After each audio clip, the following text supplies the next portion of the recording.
Oh man, I had a dope intro. Dang, bro. I was like, nice. I like the countdown, and you came in. I was like, wait a minute, is it me? I saw your mouth moving. Oh man, hold on one second.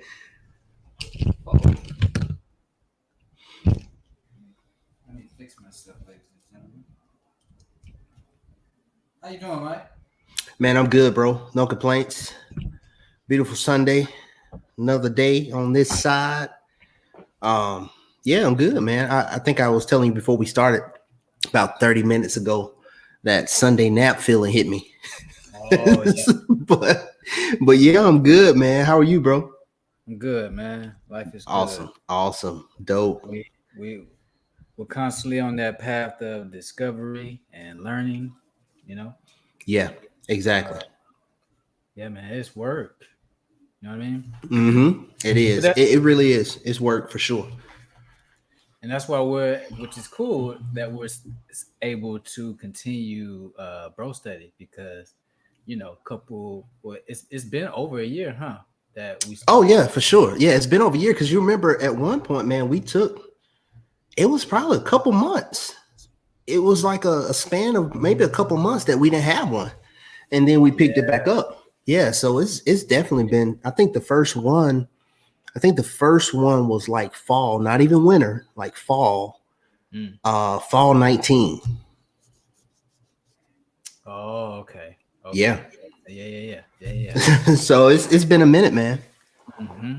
and And and a lot has happened since then to help us understand a lot of that knowledge that we were learning, and trying to talk about then now, being able to talk about it in a more evolved way. yeah. A lot of life lessons happen. And turning that, and like you said, turning that knowledge to wisdom, right? Because I always say wisdom is that applied knowledge, right?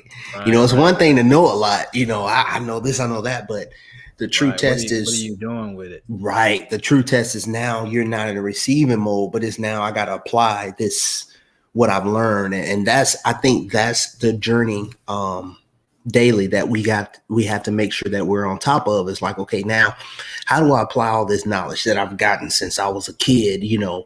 All these things I've heard, all the things I know to do, all these things someone told me to do, all the stuff I'm reading and this and that. You can get so lost in learning that you forget to apply. Right. And so I think that's the key. We can learn, right? We're in this information age. You can pull up YouTube or Google and find out anything you want, but now applying it. And I think that's the thing that we have to get to, applying that knowledge. Yeah. Indeed. So speaking of applied knowledge, um, let's talk about addiction, man, and Mm, drugs and trauma because in our community we've been experiencing that on a daily, and it's been a product of the culture. And yeah, I think having conversations on it, especially with uh Ashe to DMX, he just transitioned. definitely.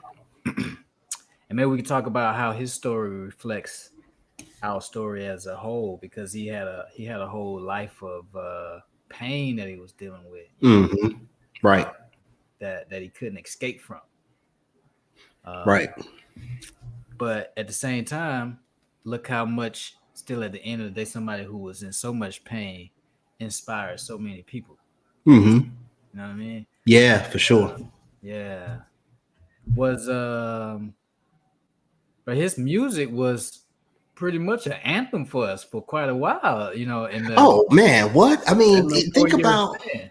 that time when the time when his music hit mainstream was just the pinnacle of, I think, the best decade of music, hands down, ever. The 90s. 90s, I don't right? think I don't think there was ever unless maybe some older people maybe can argue about maybe I don't know, the 50s or 60s or something, but I don't think there was ever a decade of time of music where every genre was just at its height. I mean, if you go from gospel to hip hop to R&B to pop to soul, funk, whatever, at 90s, man, was just, oh man, the music, it was just crazy. And so when he came, on the scene, it was like high school. It can be like the soundtrack to, because I know 98 is when I started high school, and man, it's like DMX. That was, Rough Riders and everything like that, man. That was like, it was so crazy how far it transcended. Man, and not just the music, man, but everything, bro. Yeah. Like, his first album, let's see, I'm trying to see when it came out. Well, because the first was not, I think the first one that was really big, I was trying to think of what it was. Let's see. I was trying to find it. Somebody will have to comment. Yeah. Comment. Okay, so It's Dark and Hell is Hot. That's what like really was like huge, right? And that was 98, May 12th, 1998. Wow. So you got that. You got Michael Jordan. That's the apex of athleticism. You know what I mean? Yeah. Will Smith is the star of Hollywood. Eddie Murphy and Denzel. Yeah, man. Russell County High School was preparing for their only undefeated season. Right. Master P had just come out. I remember going to every game, man. We were bumping Master P. What? Oh my God, man. Oh, Pastor Troy. My goodness, dude. Man, yeah, it was just a time. So like you said, it was pretty much, it came at a time where it was like an anthem. You know what I'm saying? Like it's just that a lot of his music was that go-to, and for even people who were not necessarily the biggest fan of his, right? Because I can't say, if I go back, first of all, I was so church that, it wasn't, I don't know if I was a big outside of Outkast. I don't know if I was a fan of anybody to where I just knew all their stuff, listened to all their music, when I was growing up. But with that, even if you weren't the biggest fan, you just know his music and his hits. And think about what he did, man. He had his first 2 albums went like platinum, like out the gate. Like, dude, he actually didn't even make that much music. Yeah, that's what's so crazy. That's how on he was. Yeah. And I heard somebody say something the other day that was pretty powerful. He died, he fell to the drugs, but his music never advocated for it. Yeah. Wow. A lot of rappers who claim to not do any of these drugs and not do any of this alcohol or this Percocet or lean, that's all they rap about. So they rapping about things they don't do and advocating for it, creating more addicts. And then here you go having an addict who we know is one, but his music is reflecting the pain to try to get people away from it. Yeah, man, that's crazy. And what's so powerful about his music too is that the message, the fact that he was able to kind of cross that line of, hey, no, you can't listen to rap, because of the fact that he prayed and all that on his album. Right. It crossed over. We were listening to an XM radio show that we listen to all the time, and callers were calling in. And one of the young men, he said, listen, he said, my mom told me, hey, it's a lot of language. It's a lot of language in this, but it's a lot of poetry too and art. Mm-hmm. So I'm gonna let you listen to it. Another guy called in and said that he was allowed to listen to it because DMX prayed at his concerts and he prayed on his albums and different things like that. So just, giving that to a whole nother audience that probably wouldn't get something like that, it was just crazy. So his messages transcended like any of the stuff or the baggage or the negativity. And I think that's why a lot of people could see more into his crying out and that pain and everything that came with DMX, you know what I mean? Because of the way he approached music and the way he approached his artistry, really, you know. Mm-hmm. And also I want to rephrase something too, because I said that he fell to drugs, but he more so died of a broken heart. Yeah. Because what psychedelics, or not psychedelics, but hard drugs like crack and heroin, what they do is um, give you that sense of euphoria or that sense of love that you're trying to find, or escaping from that to escape from this hellish state that you're in right now, which is a place you can get to on your own. And so he wasn't able to allow himself to find that euphoria in a pure way, and he constantly had to get that rush from the other thing. Mm-hmm. So And I mean, even I didn't hear about it till, of course, more interviews and different things. We'll be hearing more of his interviews and quotes and all that stuff. And on the video I did Friday, we were talking about that, just how, this, I think I said it on there. I said, I think this will be really one of those times where, give people their flowers while they're here. I think he's going to get a whole lot more flowers now, just because of how much he put out.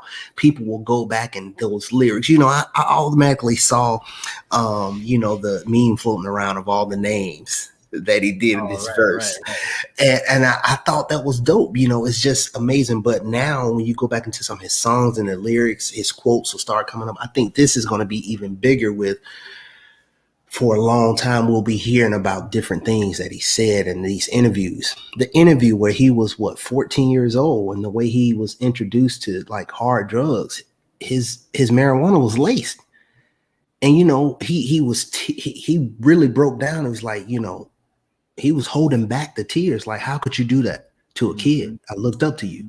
I was a kid. So that right there, like you were talking about how it was kind of I think you mentioned how it was kind of an anthem to and a symbol too of a lot of the trauma, right, that we face. Even in that story, you can look at that, man, what I mean, unfiltered. And even in that, you could take that and say, okay, yeah, my situation wasn't drugs, but it was that childhood trauma. It was that family abuse. It was that family who sexually assaulted one of the young women. All these things, right? And that same release, that same thing not dealt with, is creating something else. So people will look at DMX or look at anybody else and say, "Oh, the drugs, the drugs, the drugs." Okay, but what in your life is a reflection? Everybody's addicted to something. There you go. What in your life is a reflection of that trauma? Not the ultimate problem. It's the thing that you give your heart to. Because I was addicted to sex and porn at one point, and what guys don't understand about that, bro, when you this, where the fluid coming from, or where's the energy to pump it out? It's coming from your heart. So that's the same thing happening with those drugs. Is making your heart go to another level to experience something. But what are you giving your heart to in that moment? Right. What I mean?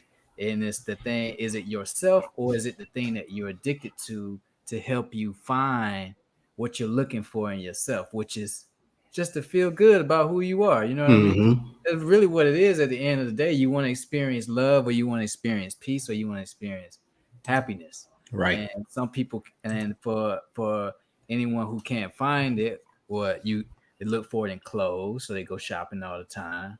Or you look for it in a relationship, so you're addicted to people, maybe addicted to attention, addicted to Instagram, Facebook, food, candy. Yeah. People are dying from addiction to sugar. You're seeing their teeth rot out. You see them have diabetes and not knowing how to fix it, and they passing away because they think, oh, the diabetes didn't know. It's your broken heart, because you need to be stimulated with sugar versus finding that serotonin or whatever dopamine receptors are open, that reward system that gets unlocked when the sugar opens it up. You can be able to find that on your own by tapping into your inner child. You know what I mean? Right. And so we'll substitute the inner child because he's wounded, he hurt. Mm, So we like he can't make me happy right now because he's still dealing with what grandma did to him when he was 6 years old. yeah. So I need to put this Snicker bar in my mouth. Yeah. But at the same time, you're constantly getting bombarded with more information, more indoctrination, more propaganda, more this, right? Because now this is the time where you're growing up and you're matriculating through school, grade school, right? Where you're learning all kinds of that ain't got nothing to do with what you need to know. Man, Right. it's so crazy. It's just so much, right? It's so much of what, and adults, the older you get, the more you say this, like, why didn't we learn this in school? Why didn't we learn that in school? And we're talking about trauma, mental health, all this stuff, healing, all of this, right? But just on a random thought, my wife and I, we were riding today and there was a lane closure up ahead. And so, of course, you go from 2 lanes to one, merge. And we, I think she said, if everybody just zipper this thing up, the zipper effect where you just merge and keep going. And I was like, you know what? That's crazy. Driver's ed, or why don't we learn that? Merging. Like simple stuff like that, the things we need to know. And again, that's just one example, but we know now as adults how politics really work, government, all this stuff that they teach us. It's really not education, it's assimilation. So they were teaching us how to assimilate, right? And it's just, again, you're doing all this, right? And you have to get the grades, you have to do this, you have to do that, you have to get the job, and you're getting further removed from here, from what you need to be focusing on, the heal, right? And get to that place where now all these other things mean something to you and you can put them to the best use. Yeah. Yep. Man. Yeah. And that's what bro study is for. So we can provoke that thought in people so they can think about some of those things and maybe tap into whatever it is that's holding them back, because we Yeah. all got it, man. We all the whole planet went through something traumatic. Not even Mm-hmm. just the pandemic, but the pandemic was like a wake up call, like, yo, just went through something. Yeah. It's like riding your car through a thunderstorm. At the end, like you gotta wash the debris off your car, Yeah. like Yeah. clean the thing out. Man, that I was talking earlier about the gut and how the gut has so much influence on how we think and how we feel and the moves we make. And because a lot of toxic waste that's stuck down there that won't leave in the form of childhood trauma, maybe in the form of generational trauma, because none of these diseases are hereditary. It's not real. It's generational trauma that is being reawakened again. So your DNA from your grandma, when she had her issue that she didn't get over, now it's still dormant in you, to where you see an experience that your body is reminding or feels like it might be something from that time, and it starts to recreate a defense around that thing, making it real again. Yeah. Uh, we don't know the power of all of this because we think it's spookism, and we'll go to church and talk about generational curses. But it's not a curse because you're a bad person. It's a curse because it's not even a curse. It's something that you have to address that's holding you back, but that's a part of the thing. It's like growing a plant. You got to nurture it, you got to heal it, you got to water it. And as it's growing, there are things around it like weeds that you got to trim. You got to watch for bugs that might try to take over. There's always some cleaning and maintenance to do. And knowing that our ancestors went through slavery and Jim Crow, and you're just talking about to show them that experience, Tulsa, so many traumatic experience over, and we're trying to. And we're in one currently, right? It's never ending, right? We're moving. The power that you can appreciate about yourself when you realize that you're still moving and you have the opportunity to grow and break through some things that constantly. It's almost like we're moving from pandemic to pandemic, right? Because Yeah. now we're talking about, okay, post this and post that. Now we're in the era of where now people are, I guess, it's always been there, right? But we know now with cameras and social media, we're talking about social justice and all these things. So every generation is, you're moving from one thing to the next. You talked about Tulsa, all these things, and now here today, we're. I saw a meme that said, to show you how crazy the American system is we're watching a trial for a murder that everyone saw. I mean, and so that's the thing again. We'll turn around and call it the justice system where oh well, they got to prove it and they got to argue their case and they got this is that degree, and this is what they got to prove and this and that, and it's like, come on, Busy man. work So is what it is. yeah. And the crazy part is we allow the busy work. That's something that I learned in my journey to healing and trying to learning to be a master of yourself is realizing how much stuff that you're creating on your own. Mm. How much stuff you're allowing to happen that you don't like, that you put on somebody else. How you feel a certain way and you putting it on something else. And then with those negative feelings create all this busyness of toxic thoughts, insecurities, poor communication because you don't know whether to shut down and hold yourself back or say too much and be defensive. You know what I mean? Mm-hmm. Right. Busy thinking about stuff that's not even real, Mm. not even happening. Yeah. And we're constantly in that. We talk about like, oh, I don't want to take no psychedelics because I don't want to hallucinate. We're hallucinating right now. Mm-hmm. This is a hallucination. Right. Like what? We're creating monsters, man, that are not even real. Yeah. Yeah. And we're giving energy to it too. And what happens, that fear, it starts to get stronger, and what we're creating gets stronger than what's real. And the here and now, the fact that I'm breathing, I'm here, I'm in control of this moment. And yet we succumb to this fear, right? Like you say, these things we keep creating. People will recognize, okay, self-sabotage. Yeah, I say things sometimes, negative stuff that may hold me back, but we don't think of how grand that idea is of self-sabotage. It's like, okay, all these things that's keeping us up at night and different things. Bro, it's so crazy because at the height of when I was going on my journey, it got to a point where I had to almost like a pinch test myself. And I was like, okay, have I gotten to the point where nothing worries me or bothers me? In other words, like, honestly, at one point, this is how I felt. I kind of came back down. I was like, at one point, you know what?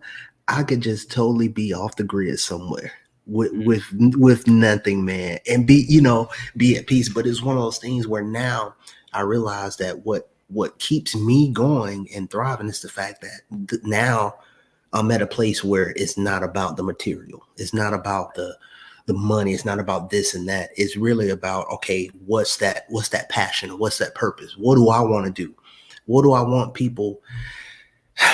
Again, the video the other night, and my bro Kirk Nugent, he said, listen, people who worry and people who stress and all this, and they're worried about what's next and all this, he said, go all the way forward and reverse engineer your life. He said, so go to your deathbed and think about what you want people to say about you, what you want people, what do you want that lasting thought to be? What did you do? What did Mike say? And all this stuff, and just reverse engineer your life. And I was like, wow, that's it right there. And that's what it's all about. And anytime in planning and business and stuff, people will give that suggestion, but even in life, because we get so caught up in what's happening this week and tomorrow and next week and what's not happening. Like you said, all these things we created that ain't got nothing to do with nothing. So taking that power back, man, it's just so important. And like you say, again, That's why we do this.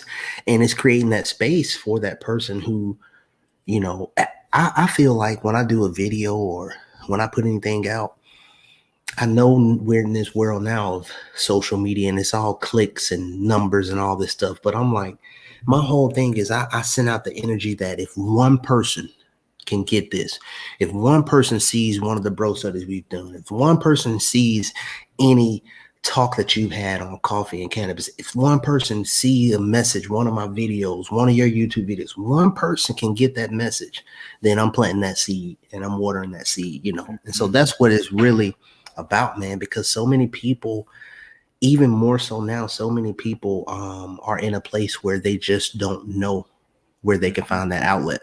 Mm-hmm. And to speak to that point you just made too about, you know, that one person, that's just right now. Like, Right.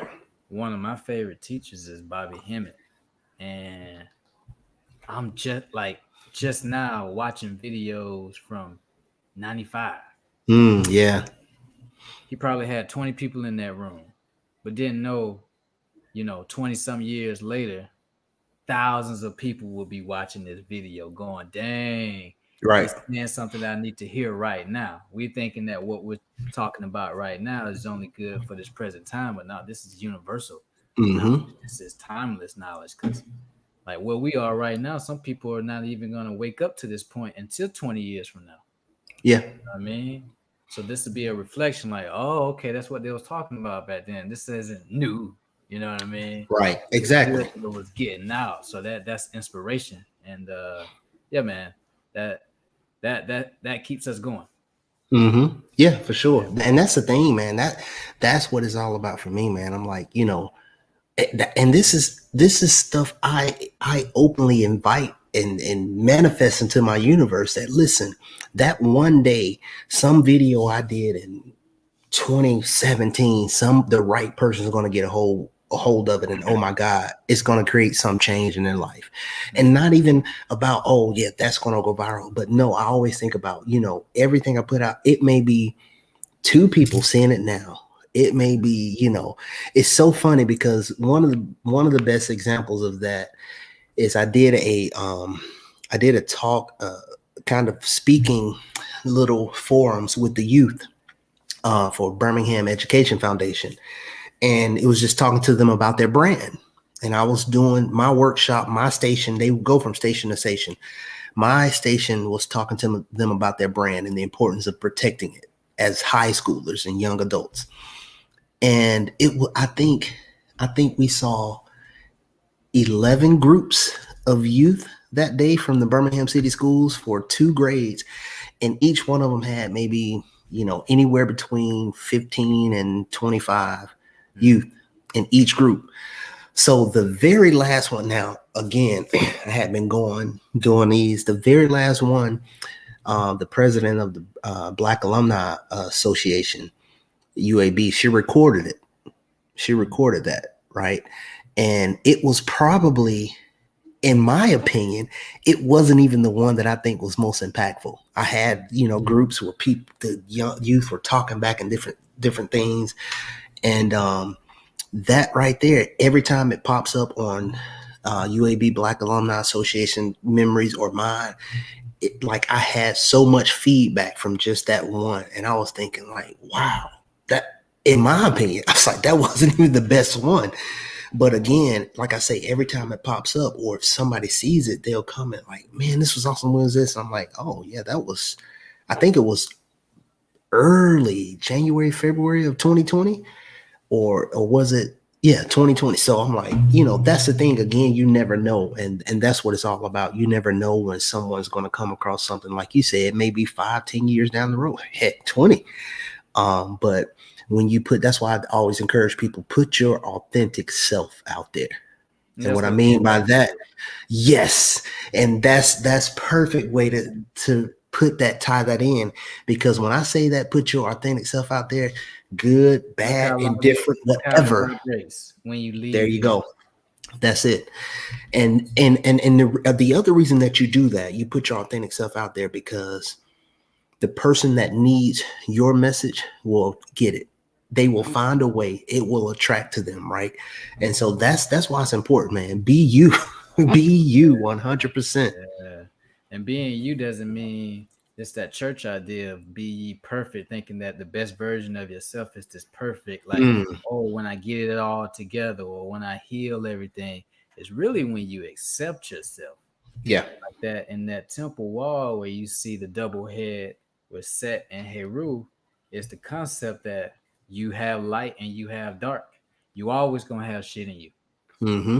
no matter how healthy you Always. eat. So it's okay to accept that, you know what? Today I woke up and I didn't feel that good. I'm not gonna beat myself up for it. I'm gonna nurture myself as if I'm talking to a sick child right now. Hey man, you usually wake up feeling good. What's going on with you today? It's Mm-hmm. okay that you're not having the best moment right now. Let's Right. see why. And it usually leads you to an answer. But we don't spend enough time talking to ourselves with love. We try to coach ourselves because we're always on Mm, the go. I got to make it here. I got to work here. I got to be this for this person. It's like, no, you don't. You really need to be everything you need to be for yourself and learn what that is. Like with addiction, what helps you get past the addiction is to be honest with yourself as to why you need to do it. yeah. What's that trigger? What's the trigger? Because it's not the drug that you're addicted to. It's the stimulation of pleasure from trauma that you're addicted to. But what is the trauma and the pain that you're dealing with that you want to address on your own and you're looking to mask with the drug? Mm, Um, and when you become honest with yourself, then you start to see the addiction as a sickness. Like, yeah. oh, I don't actually really want to do this. I'm only doing this to feel better about something else that I feel sad about. Why don't I spend more time talking about or dealing with why I feel sad about this thing? Mm-hmm. Because I don't have to feel that way. That's something we haven't been taught either. That if a situation happened or somebody hurt us or if we went through something traumatic, if we don't have the resolution to it or the apology from it or the acknowledgement from an outside source, we don't know how to allow ourselves to not feel pain from it anymore.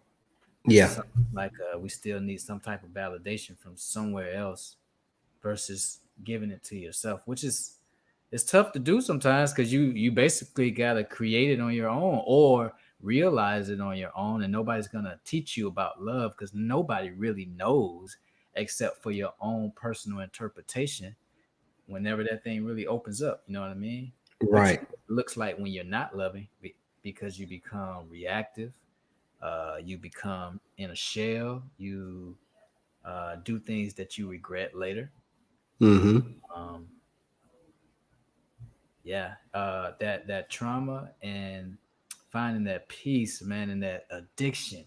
DMX. Those are all the words out in the universe right now. Why is that our experience? You know what I mean? Mm-hmm. Uh, I think it's a message to do what he did. Be real. Don't be fake. Don't rap about drugs you don't do and talk about stuff that you really don't mean. Rap about who you really are. Let the world see who you really are, and they'll actually appreciate you for it. Yeah.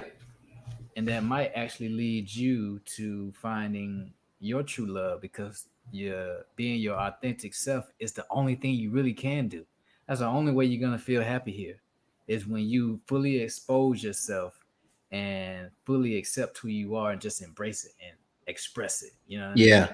Yeah. That authenticity is priceless, man. Like for your life and everyone around you as well. Because like you said, people appreciate that as well.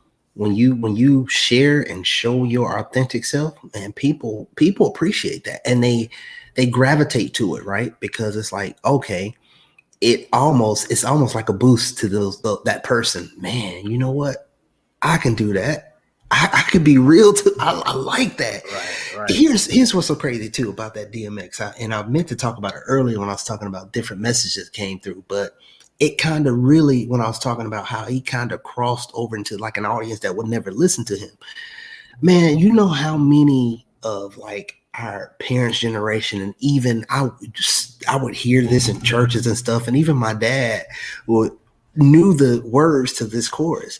But y'all, you know how many people knew y'all gonna make me lose my mind up in here, up in here? Like, When dude, I that thought was about it, you could hear I that in was like, you know schools, what? churches, like that. That's how big it was, man. And again, my wife Felicia was talking earlier. It's like that's one of her dad's favorite songs to this day. I So remember when that song came up to me in the car this morning. I was like, dang, we used to go to football games and parents would have a t-shirt on. Up in here, yep, cookout flap. I'm like, oh, this is the anthem of the black community right now. yep, That song was big for a long time. right, Yeah. huge. And the thing about it, just come on, think about it though. If that song come on right now, first thing you doing? First, I mean, right now, because when I hear right, you know what the song is, and Mhm. you know it gets to that point. Like, dude, it really is like a one of those things where it's almost therapy. When it comes on, you there, and when it gets to the point, meet me outside. It's like, Right. man. So yeah, it's I got an opportunity to see him in concert. And the amount of energy that man brought into the room, oh my goodness. man, I can only imagine. And it was a surprise guest too. It was the Bad Boy reunion tour. Nice. I'm low key bored because I forgot who was performing. I'm like, I'm not really feeling this right now. And then all of a sudden I hear dun dun dun dun dun dun dun. And the whole Man, place just stood up. He came out. Oh man. That's something I always appreciated about him was that energy, man. yeah. Um, and I don't think we give enough credit or talk about it scientifically, even how the sound and tone of their voice, the energy that they have, the frequency they have, like it has a impact on you. There's a lot of people who might not know one DMX lyric, but they didn't listen to him for the lyrics. They listened to it just because of how he sounds. Yeah, right. It's Yeah, like, ooh, exactly. it's something about the voice, just like Tupac. Tupac had a voice that made you want to listen to him, made you feel like, damn, something about the way he said that. Like, I felt that. But you know what that reminds me of? Speaking of like just even where we come from and you know how we grew up,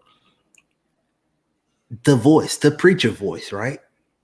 That gains your attention because you know in church you would think like, man, he was good, he just didn't have a preacher voice, you know, so he was more of a teacher, he wasn't a preacher. But DMX just had that voice. It's just that's a once in a lifetime voice. And you just knew it. You don't make that up. Nah, you can't duplicate that. There's no way. Yeah. Man, and my favorite DMX song is Who We Be, or They Don't Know. One you want to call it. Man, that's a powerful song. Yeah. Very powerful song. Go back and listen to it. Like he trying to not wake people up, but he's making them aware of what's going on. Like I'm gonna take you to the slum so you can see it, so that you can know about it. You know what I mean? You know what? It's so crazy too because when you start calling his songs, I automatically just hear the music. Da-da, da-da. It's and that's crazy, you know, because a lot of times even and I think about that, and I'm like, now, you know, in hindsight, it's like, man, I didn't realize like how much of his music that I love. So yeah, that's and again the message in there, you know, slipping, man, you know, that's a lot of people's favorite. And when you read through those lyrics, it's like, wow. Let me Who We Be. That first verse.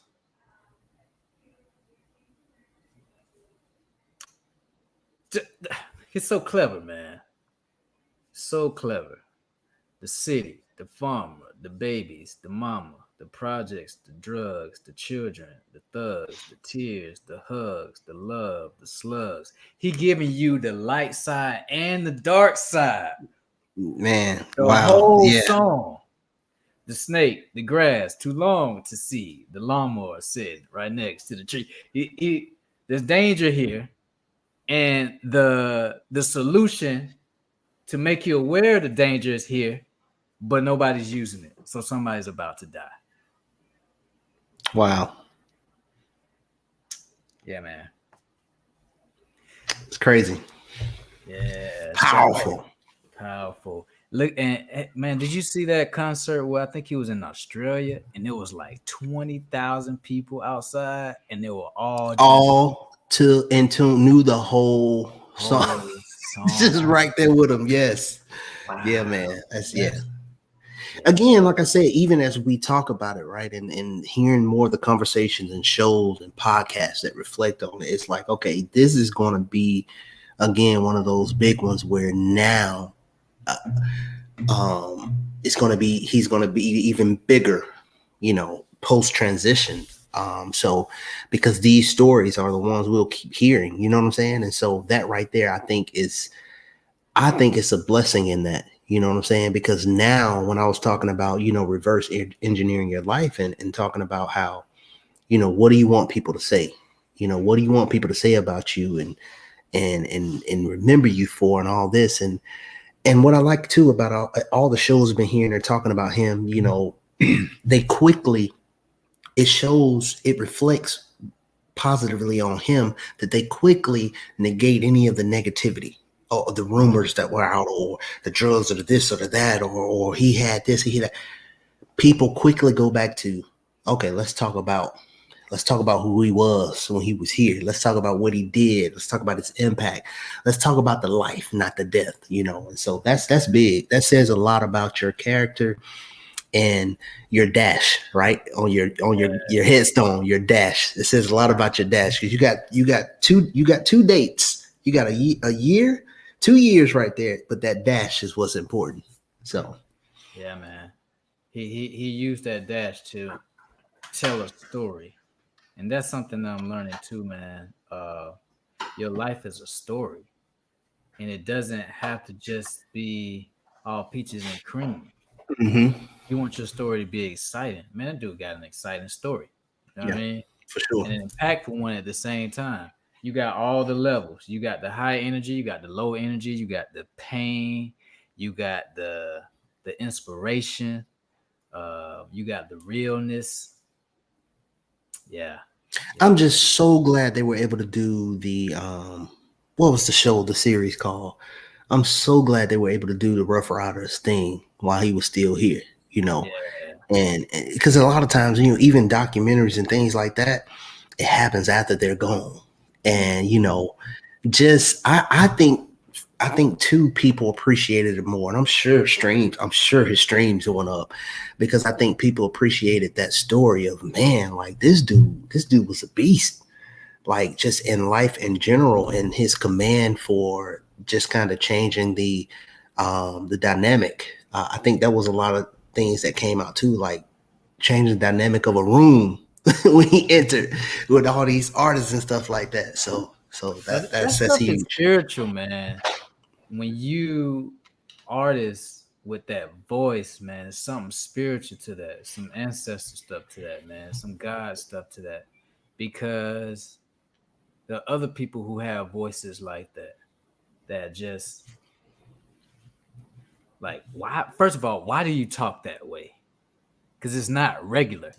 Right. Such a big effect on you, right? Right. Exactly. Like nobody's walking around talking like DM, like that's not normal, but that it speaks to you. That way, damn, man, this is really a character. Mm-hmm. I want to see this story. You know what I mean? Busta Rhymes is like that with his music. Yeah, that's true. Missy Elliott, you know what I mean? Mm-hmm.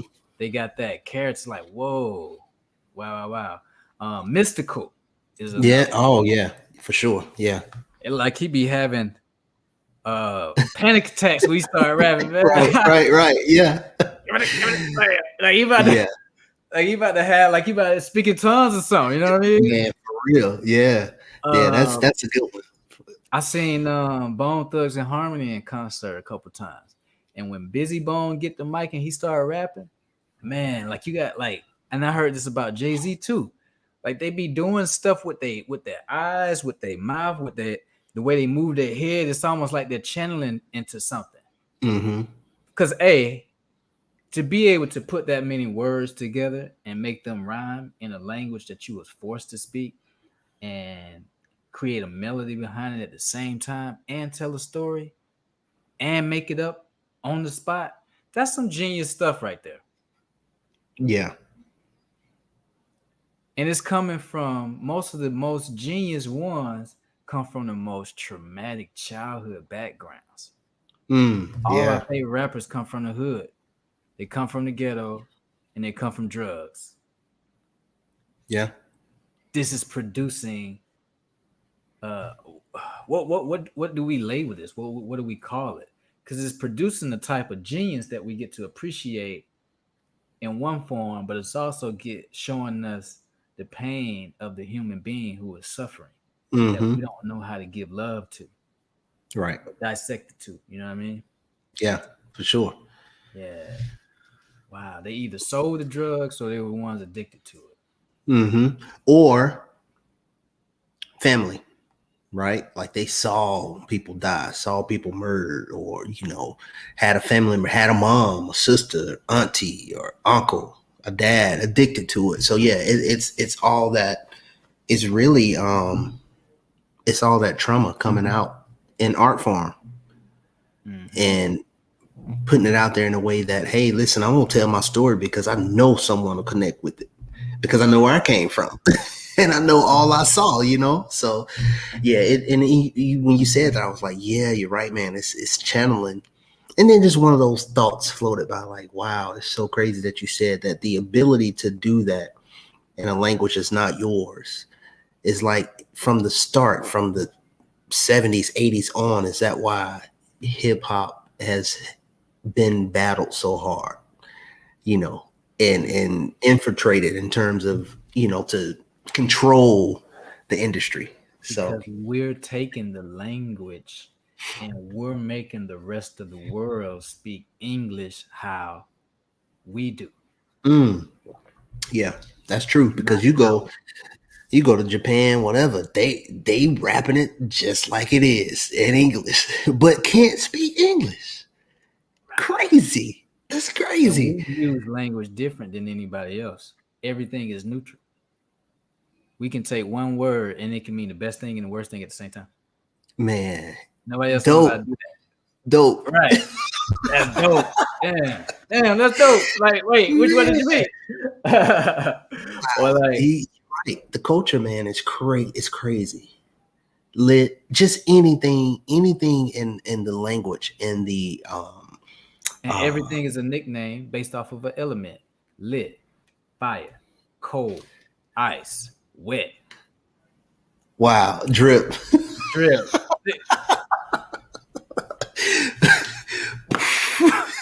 Mind blown moment. That's crazy. That's Wow. that's that deep, is that melanin producing just power. That, wow. Yeah. I never even thought about that. Yeah. Hard. Sweet.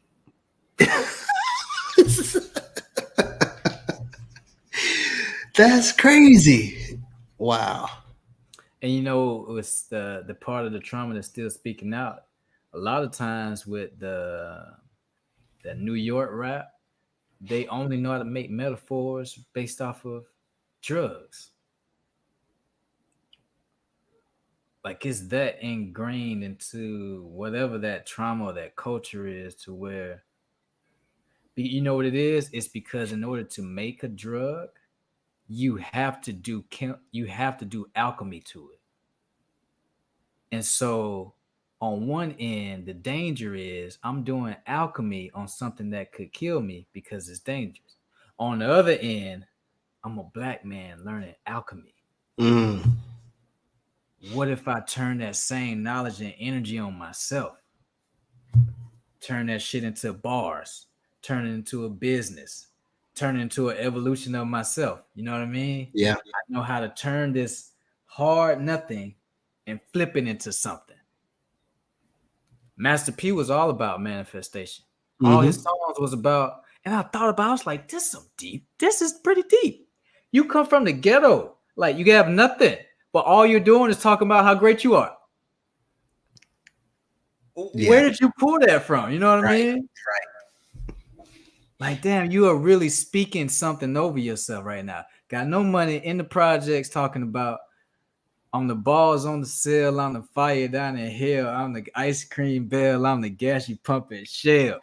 Fast I'm the forward. wheels on the tank. Like, I'm everything. I'm Fast gonna make forward. you. And look at what he manifested. And look at what he is now. Yeah. It's powerful.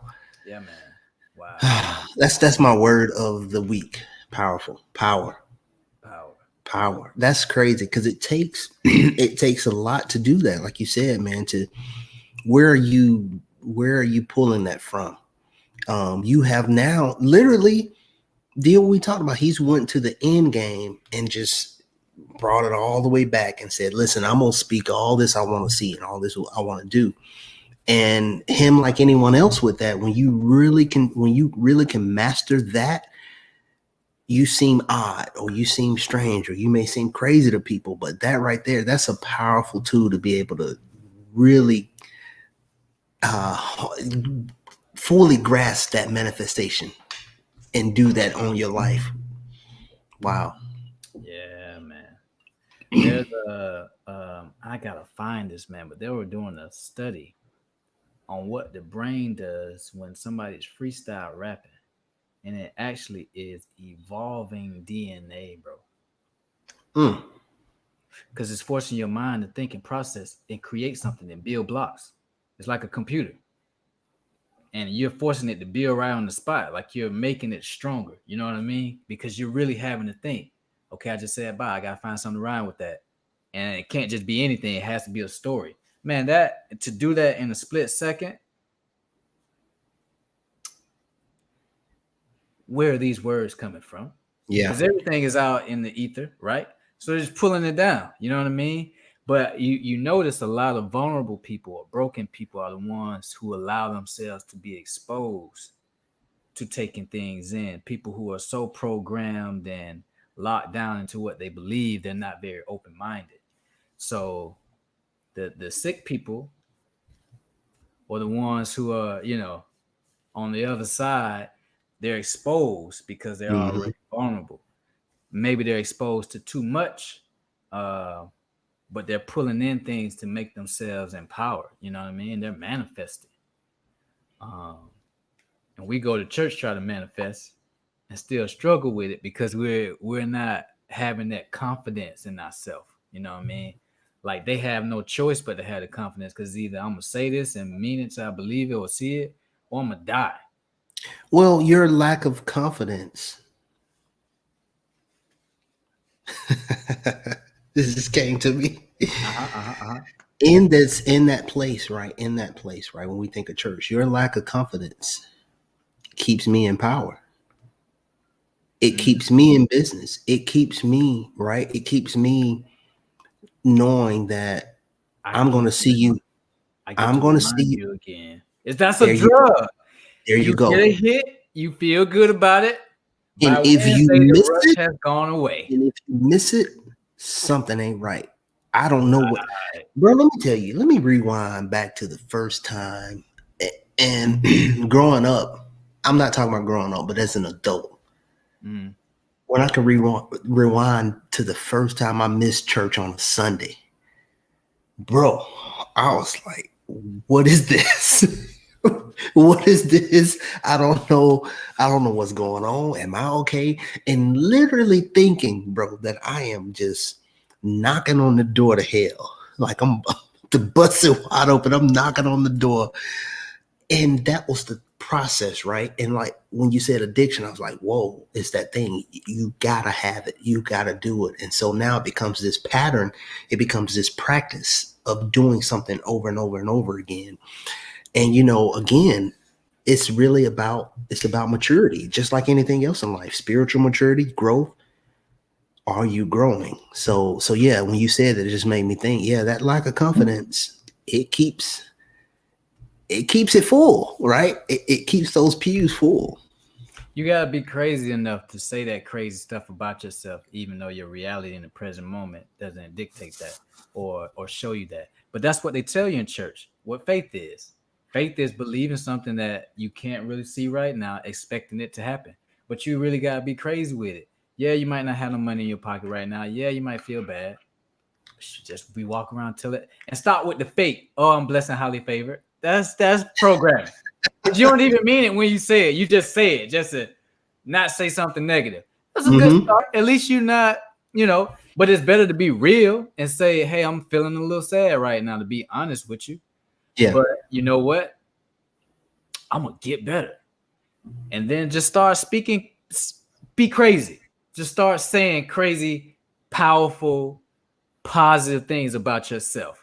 True or false? And until you believe it. Until you believe it. Because now when you believe it, you're even gonna if it's a lie, you tell a lie long enough, you're gonna think it's the truth. There you go. So when your body and your mind programs that I guess this is the truth, then it's gonna manifest that thing for you.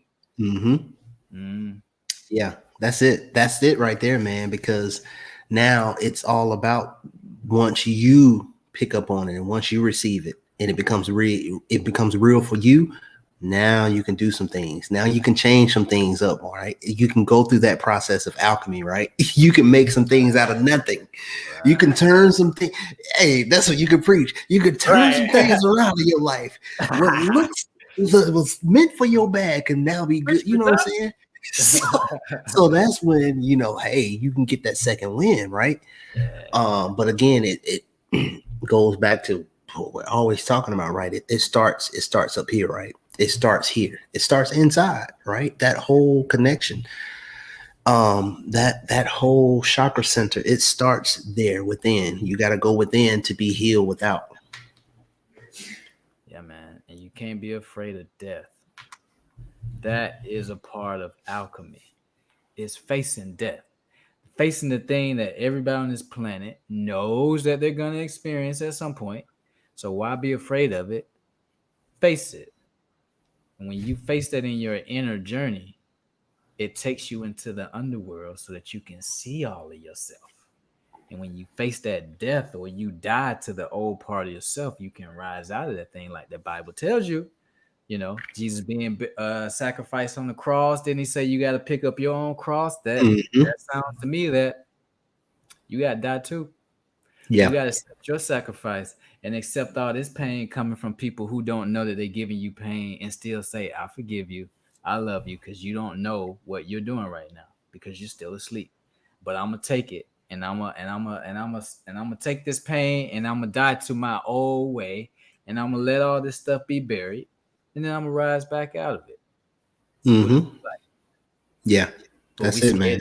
But you know what? Maybe in the church they taught us that we don't have to do alchemy no more because Jesus was the last one to do it. And that's not true. Jesus did it already, so I ain't got to do it. That's a lie. No.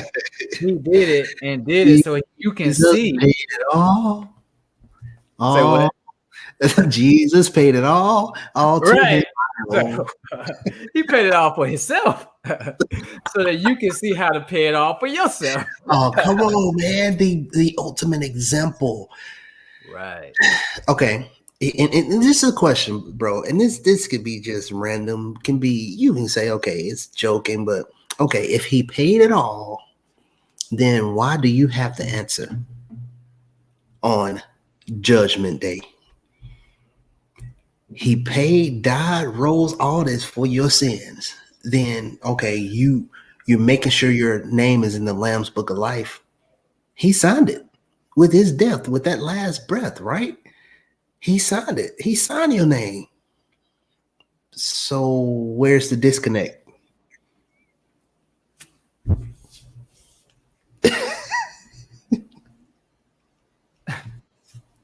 Yo. And what's so funny about that story anyway is that the original name for Jesus or Yeshua, because they want to do that too, uh Shu in Egypt, because Yeshua is a Hebrew word, right? But Mm-hmm. Hebrews were living in Egypt, so they only know how to speak that. That's where they get their language from. Shu is a goddess, the goddess of wind. Yah is another form of a deity, so they put multiple names together. A, B, this story is a reflection about energy and about air and Mm-hmm. about wind, because when you breathe and you're not afraid and you take in a deep breath and let it out and you're at peace, all that energy, all that stagnant stuff that's packed in that root that you were just talking about, now that energy starts to rise up to the heart. You know what I mean? Now Yeah. you start to believe in yourself more because you're not so uptight. When you're uptight, you can't think straight. It's just like being frozen. You're solid. Going back to the elements again, you got to warm up, and allow yourself to water that inner fire of that anxiety, Yeah. so that the seed that's buried up under all of that stuff in the gut, and then the flower can rise to the heart. I'm just trying to play some metaphors right Hey, now. you rapping, you preaching, Right. talking And what that was talk, Jesus bro. all about? He was all about love. With the Yeah. whole give the person the other cheek, that's not taking like letting people beat you up. It's just an acknowledgement of you're the powerful one. Hmm. When you stop giving negative energy to negativity, it has nothing to do with you no more. That right there is a task, right? In itself, in and of itself, that I think a lot of people are fearful of. Just that right there, what you just said, like to be able to get to that point where now I know that this has nothing to do with me, but to get to that point, that is just that right there is just a task that I don't think people are willing to even really dive into. Mm-hmm. To that freedom, like freedom, man. How good it feels. It's like what? Oh, nah, I ain't worried about that. Wait, you're not. No, but again, it's all these Ooh. outside messages. Something just hit me, Mike. Something just hit me. Come on, Doc. That's it. Come on, So, good body, Reverend all Good Body. Talk about it. right. So Jesus had 12 disciples. Now, disciple and discipline, one and the same word. So it's really about the 12 disciplines or the 12 parts of yourself. And Jesus loved all of them, but none of them were that really good people. You know what I mean? One of them Mm, was a traitor. One of them was a backstabber. One of them was a murderer. And he loved all of them. But yeah.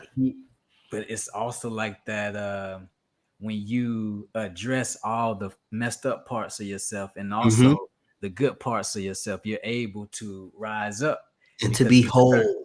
right. You're not just one piece on the clock, you're the whole clock now. Yeah. You got to see all the 12 parts. And then what was the other key piece to it? That unconditional love from that woman. Because he said she actually is the one who loves me the most. She the one that gets it because she's wiping my feet with her tears. We think that's about like, oh, because let me serve the king because you're so kingly. It's like, no, you don't have water and my feet are dirty and you love me so much that you would just cry with me and wipe my feet. Like, would you do that with somebody who hasn't done anything for you? That's a deeper love, right? Connection. Because why are you crying? That's the first question. Because you see why my feet are dirty. Like, damn, you've been traveling. Mm-hmm. You've been through some shit. Me too. Man, if I put some nurture on your pain, maybe it'll help me heal mine.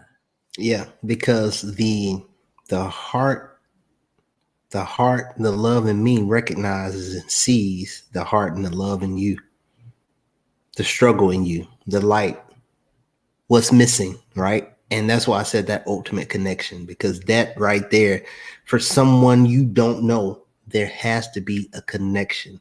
And what's that connecting factor, right? And it's that right there. Man, you've been through some things, and I'm going through some things. And so now that ultimate connection draws that does not exist out of a place. And now it's so. Right. To manifest what you believe. Just like the woman with the issue of blood for 12 years. Interesting how that number comes up again. Yeah. And she said, if I tried everything, gave all my money, but if I can just touch the hem of his garment, I'll be healed. There's nothing in the Bible that says if you touch Jesus' clothes, all your sickness will go away. That was what she believed. Right. And she went through a crowd of people and had such a belief on herself, they felt that. And gave her, you know, that's the cool thing about Jesus in this story that I will say. He didn't take no credit for it. Because somebody did get healed and they said, oh, he's a healer, so it must have been him. He was like, no. I actually didn't do nothing. This lady healed herself. Mm-hmm. Maybe y'all should take note of that. That's a message. It's a message, right? It's a message. I didn't do nothing. Right. He actually took something from me. Yeah. How do you just take something from me and didn't even ask me for it? Mm-hmm. Yeah. I'm not even mad about it. He said, go and be well and sin no more. Sin was just shortcoming. Stop thinking that you short. Stop thinking that you less than. Go and stop thinking that you ain't got the power. Mm-hmm. And then don't look back at that thing that you struggled with for 12 years.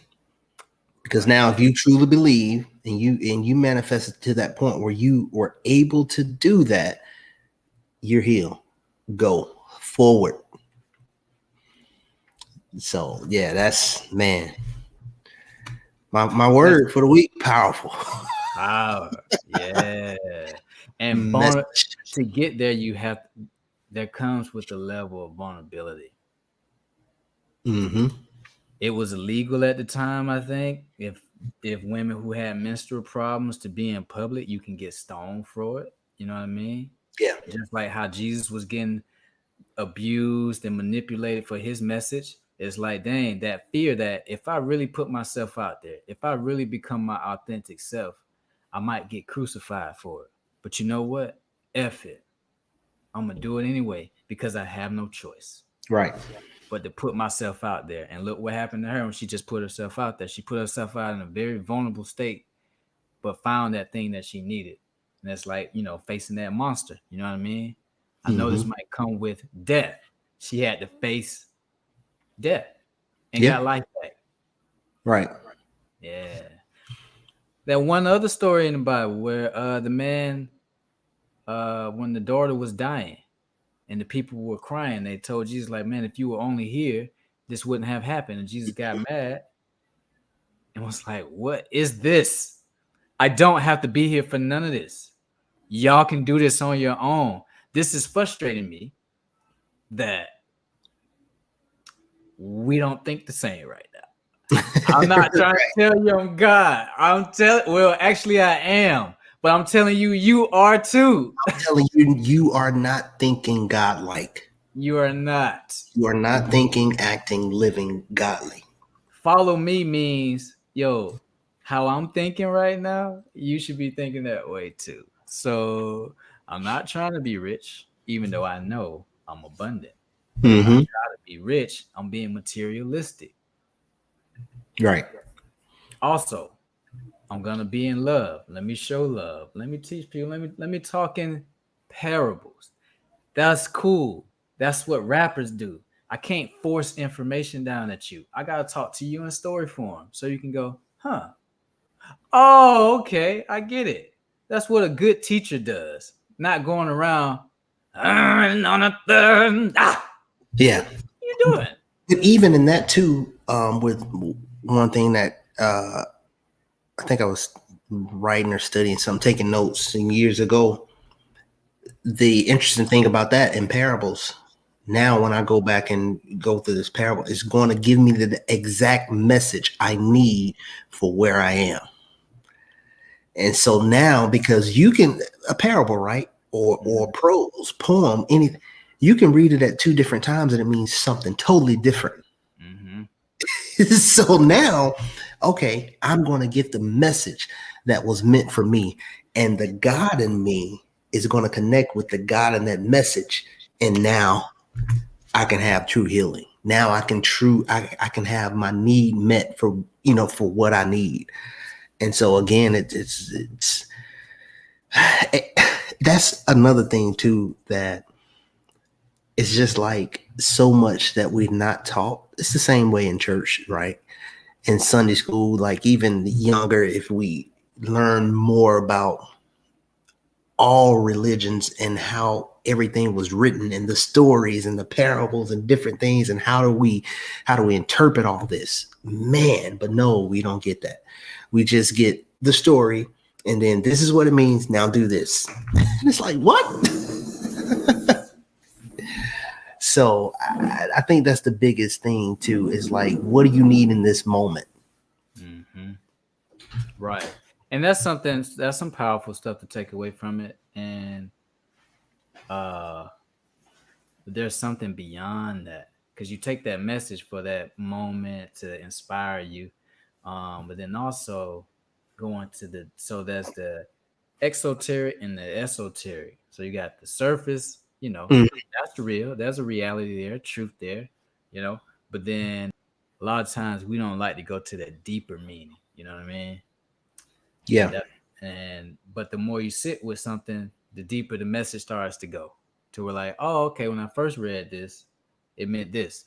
Now, as I've worked on it and actually did some experience on my own, now I can go back and read it and see something different that I didn't see before. Like something as simple as listening to Bag Lady in 98. I didn't hear that she was saying, let go of all your trauma and just hold on to yourself. Yeah. I didn't hear that when I was 10 Right. years old. Exactly. When I got old, I'm like, oh, my bad. Yeah. That's what you was trying to say. You're going to hurt yourself holding on to all this old dead weight. Yeah. Yeah. That, oh man, the levels. Because when you said that, and it's amazing you said Bag Lady, because that's one I always think about too. Like, man, do you hear what she was saying? But another one, bro, that I go back to, it's like, man, I wasn't paying attention to this song in high school. High school, I guess. Nas, I Know I Can. Oh, man. Like, bro, he gave dude. So much and then when he got to the third verse, what? But even the song is an empowerment song, right? And it's just speaking to, and then when you watch the video and the represents, it's like, dude. But again, it's levels, right? You're gonna get a different message depending on where you are in your life, where you are in your journey.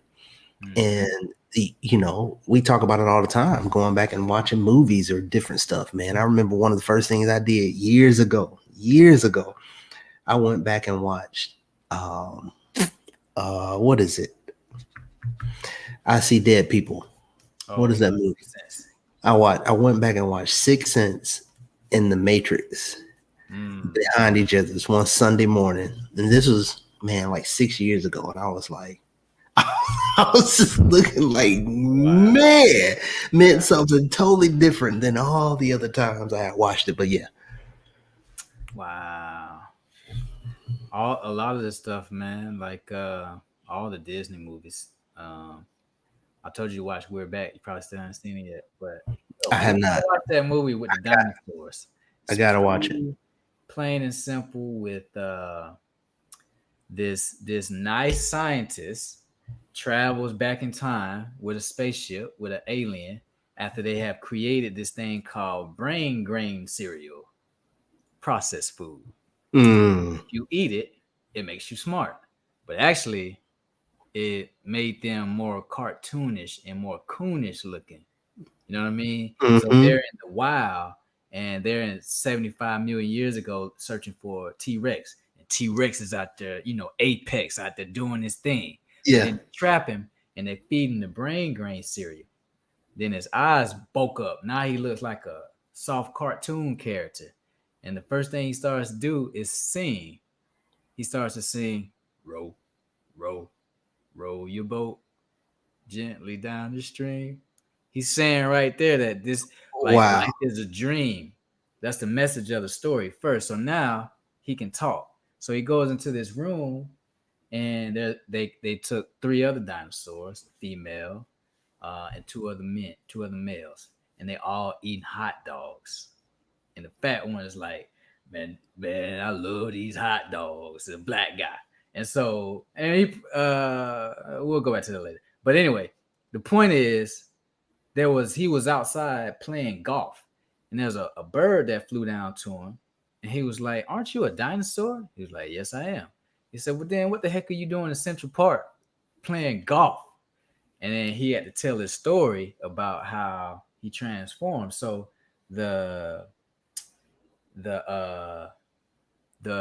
scientist has a twin brother who has a circus, and so he only attracts like gothic, the darkness, but it's spiritual in the sense of he knows about real power, manifestation of fears. And so both of them have a machine where they're using kids' energy, their dreams, and their passion. So there's a machine that the good doctor plays, where all these kids are saying, "Oh, I wish I could see a T-Rex. Oh, I wish I could see a dinosaurs." And it's like, hey, this is what they want to manifest, so I got to bring you to them. But I got to keep you away from my evil brother, because he wants to manifest the other thoughts that the kids have. And the other thoughts that the kids have is, I'm scared of monsters. Oh, I'm scared of dinosaurs. Oh, I'm scared of monsters. And so they're the manifestation of both of those. And so, man, yeah, man. And so they meet. And it's a part. So it's a part 2 of that movie. Did you see that? I just had Googled it. Yeah, it's a part 2. Oh, if you know how they do the part 2 later on, but it don't be like. Yeah. So I almost like they covering their tracks. Like, let's make this totally different.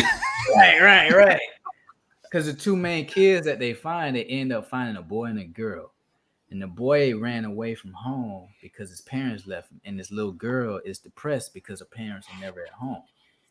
So the story is about traumatized children and them either trying to manifest their dream or manifest their fear.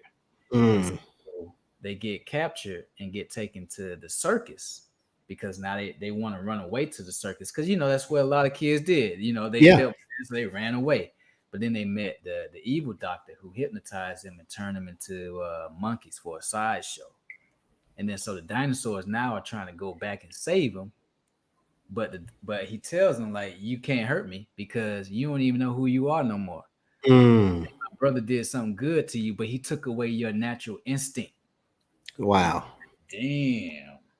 You evolved, but you lost your true nature. Have you seen that movie Onward? Same message. Yeah. I've seen Onward. I've seen it.